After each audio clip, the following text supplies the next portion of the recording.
नमस्कार दोस्तों, मैं हूँ रजनी सिंगल, वास्तुशास्त्री और टैरो कार्ड रीडर। आज मैं आपको बताना चाहती हूँ कि घर में पैसे को कैसे रोकें। जैसा कि मैंने पिछले वीडियो में आपको बताया था, हनुमान चालीसा का आपको एक उपाय बताया था कि पैसा कैसे आए, कैसे मनी अट्रैक्ट हो लाइफ में। लेकिन आज इस वीडियो में हम बात करेंगे पैसा कैसे रुके, कि आजकल हर एक इंसान की ये समस्या है कि पैसा आता तो है, बहुत कोशिशों करने के बाद पैसा आ भी जाता है, लेकिन ये समझ में नहीं आता कि वो पैसा चला कहाँ जाता है, कैसे हम वो खर्चे कर लेते हैं, क्यों वो खर्चे हो जाते हैं, उसके पीछे कारण क्या है, वो रीज़न हमें किसी को भी समझ में नहीं आता। आज हम उसी मुद्दे पे यहाँ बात करेंगे कि उस पैसे को, जो आपकी इतनी खून पसीने की कमाई है, इतनी मेहनत की कमाई है, उसको हम अपने घर में कैसे रोकें जिससे हमारी ज़िंदगी आगे खुशहाल हो। जब हमें ज़रूरत हो तो वो पैसा सदैव हमारे पास हो। दोस्तों, जैसा कि मैंने आपको बोला था कि मैं एक वास्तुशास्त्री भी हूँ, तो वास्तु में एक ऐसा उपाय है जहाँ पे उस पैसे को रख के आप अपनी मनी को सेव कर सकते हैं, अपने पैसे को स्थिर कर सकते हैं, अपनी लक्ष्मी को स्थिर कर सकते हैं। आप सभी ने कंपास के बारे में तो देखा जाना सुना होगा कि जैसे हमारी बहुत सारी दिशाएं होती हैं, पूर्व दिशा, उत्तर दिशा, दक्षिण दिशा, पश्चिम दिशा। हर एक इंसान इनसे वाकिफ़ है। क्या आप जानते हैं कि इन्हीं दिशाओं में से एक पर्टिकुलर एक दिशा में अगर हम अपनी उस कमाई को रखते हैं, उस पैसे को रखते हैं, तो वो लक्ष्मी, वो पैसा स्थिर हो सकता है? क्या आप जानते हैं या आप जानना चाहेंगे? यहाँ हम बात करते हैं नॉर्थ ईस्ट की। नॉर्थ ईस्ट एक ऐसी दिशा है जिसको हम ईशान कोण के नाम से भी जानते हैं और देव कोण के नाम से भी जानते हैं। ये बहुत पवित्र स्थान होता है। इस स्थान को हमेशा बहुत साफ सुथरा रखना चाहिए, क्योंकि इसी स्थान में भगवान की, ईश्वर की पूजा की जाती है, या आध्यात्मिक से जुड़ी जो भी चीज़ें होती हैं वो यहाँ पर रखी जाती हैं।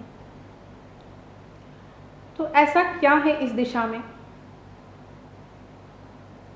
उसका एक रहस्य है कि इसको गुरु की दिशा भी बोला जाता है, इसको गुरु का कोण भी बोला जाता है।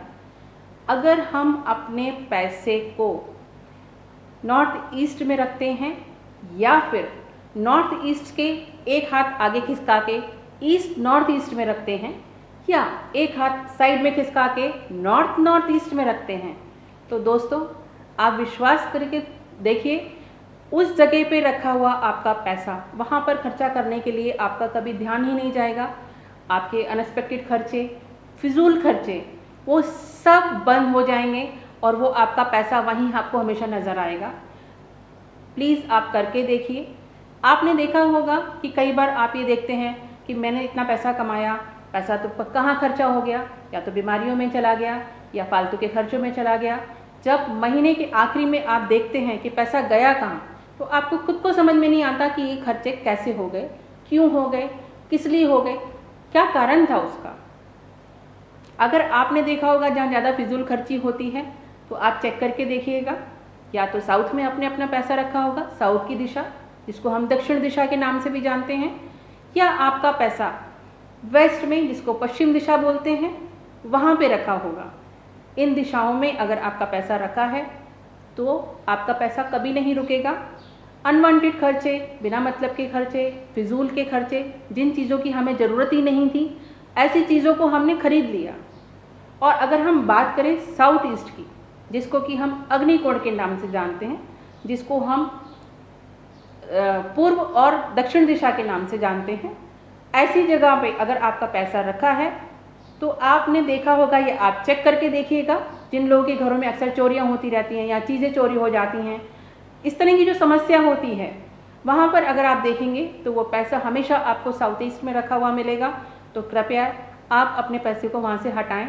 और मैं वापस दोहरा रही हूँ इस चीज़ को, आप अपना पैसा नॉर्थ ईस्ट में, ईशान कोण में रखें, या तो ईस्ट नॉर्थ ईस्ट एक हाथ इधर, या कि नॉर्थ ईस्ट नॉर्थ एक हाथ इधर। अगर आप उस पैसे को वहाँ रखते हैं तो डेफिनेटली आप उसका रिजल्ट ले सकते हैं, अपने पैसे को स्थिर कर सकते हैं और अपने ज़िंदगी को, अपने फ्यूचर को खुशहाल बना सकते हैं। इस वीडियो में इतना ही। अगले वीडियो में हम चर्चा करेंगे कि जो हमारी पेमेंट्स रुक जाती हैं, हम हमारी रुके हुए पैसे को और हमारी रुकी हुई पेमेंट्स को, जो कि हमारा खुद का पैसा है, उसको हम कैसे वापस लाएं, अपने पैसे को अपने तक कैसे पहुंचाएं, इसके बारे में हम चर्चा करेंगे। इस विश्वास के साथ, इस श्रद्धा के साथ कि ईश्वर आपको खुश रखे, गुरु महाराज की कृपा आप पे हमेशा बनी रहे। जय हो नीम करौली बाबा की, जय गुरु महाराज की।